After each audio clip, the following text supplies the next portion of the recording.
Cancer Center Grand Rounds, and our guest of honor, Dr. Gregory Poland. Beyond what you'll see on the introduction screen, Dr. Poland has been the leader of the Mayo Clinic vaccine group for 30 years, been continuously funded during this time, has advised multiple political administrations, has served on every advisory panel imaginable, both government and in industry, and is just is one of the premier subject matter experts on this topic in the world, and on top of that, just a terrific human being and a great colleague. I decided to call this, and those of you that listen to the Mayo Q&A podcast have heard me say this. I decided to name this the ongoing COVID-19 pandemic. Everybody's aware of this, but they may not be realize that we are now in the most dangerous phase to date of the pandemic. And that's particularly true for people who are unimmunized. My next slide is just disclosures. If we could go to that slide. Basically try to assist all the Western manufacturers in regard to development of COVID vaccines. They depend on academia to help them. Next slide. So I've studied RNA viruses and vaccines for getting on 36 years. This is, what should we call this? A trigger warning? I'm going to tell you the blunt truth based on the data available. And in our current culture, truth is often not welcomed. And for some, it's upsetting. And that's because the truth is not beholden to political, religious, or economic conflicts of interest or misinformation. And this fundamentally results to what I call the hypocrisy of human behavior. I'll give you a brief example from one of my colleagues yesterday who admitted somebody with COVID to one of our units. And this is a person who had rejected masks, rejected vaccines, thought this was all a hoax, rejected the science. And on admission to the unit, transfer there, he happened to mention to the admitting physician, I want everything done that science knows to do. And I thought that's a perfect example of the hypocrisy of human behavior. Next slide. So the story of this pandemic will depend upon two, and really only two things, human behavior and viral behavior. We only get to control the first factor, of course, though it influences the second, as we'll see. You've heard the old saw, we've met the enemy and he is us.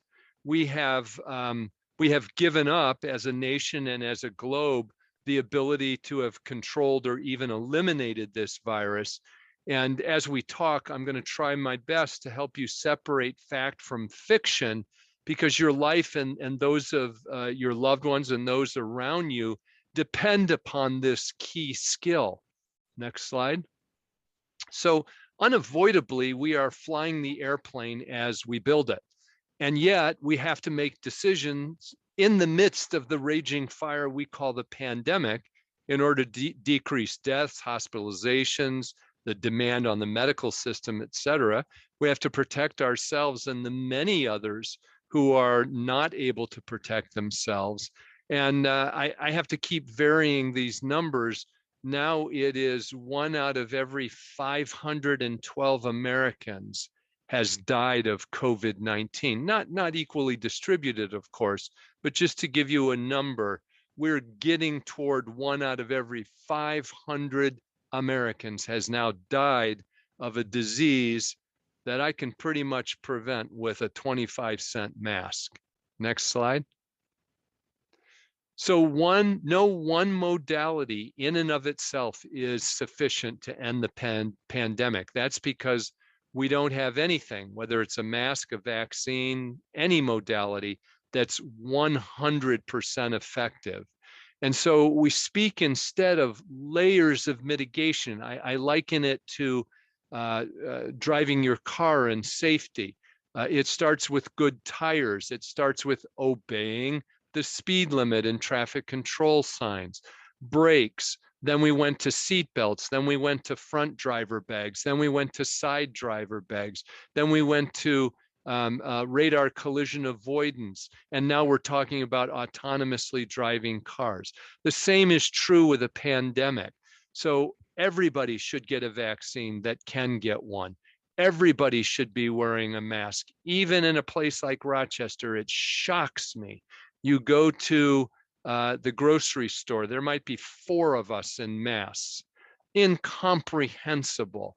And distancing. And because we haven't done that, we are going to continue to see the evolution of viral variants. We have watched this happen as predicted for the last 18 months. Some of these are developing the ability to evade at the current time in part, but in the future, potentially in whole, vaccine-induced and previously infected, that is convalescent immunity. Next slide. So this is just one example to give you a visual graphic, and I didn't have one before July 5th, but around about that time, there began to be some hot zones, if you will, of Delta transmission. Just to show you what exponential spread looks like, in about a month, we're looking at 90+% of communities now being in the substantial to high community transmission rate. It happened that quickly, despite the fact that we're, in the 60 plus to 70 plus in some communities immunization levels. Next slide. But of course, this is because of distorting factors, primarily around human behavior, vaccine hesitancy and rejection, anti-masking, political and economic conflicts of interest. And one I find interesting is a lack of businesses. They're afraid to mandate what they know would protect their workers. They're afraid to mandate masks. You're frozen, Dr. Poland. I am? You were, I think. Right here at lack of leadership and fear. I'm not sure why. Can you hear me? Now I can hear you. Yeah. Hello? All good Yeah. now. Yes, good now. Good now. Okay. Good now. We suffer culturally under the false presupposition of what I call the democratization of expertise. That is, everybody's viewpoint is equally valid. Well, that may be politically expedient or culturally expedient, but it is a cognitive distortion and not true. And finally, we are very much a country of cultural narcissists. That is, it's shocking to people to even suggest that we should be thinking we, not just me. Next slide. So if you look at vaccine hesitancy in the US, and this of course is not every country, but it is in order, it's somewhat shocking to realize that the only country more vaccine hesitant than us is Russia, who truly does not trust their government, and we're not far behind. So when you look at the unwilling uncertains, by definition, we cannot get to herd immunity against these highly transmissible variants. Next slide.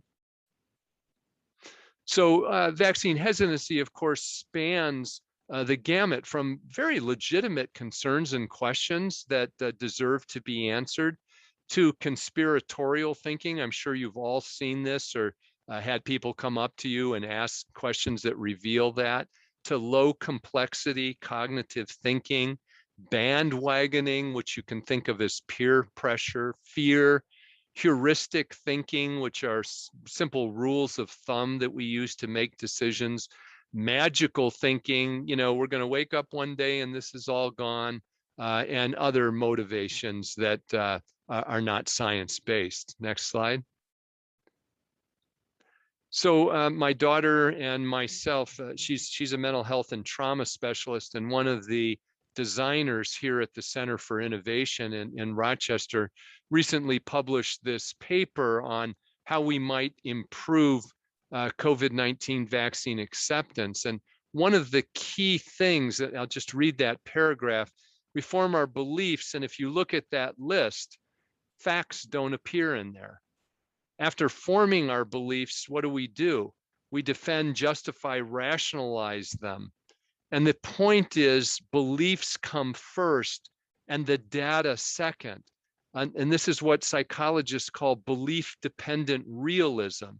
And this is a cognitive bias that is very, very prominent in human thinking and has not changed as far back. I recently, for a graduate program I'm in an unrelated field, I finished my thesis, and looking at how Reformed pastors and theologians in England during the Reformation of the 1500s and 1600s, how did they think about and reason in regard to the pandemic of their time, which was the bubonic plague.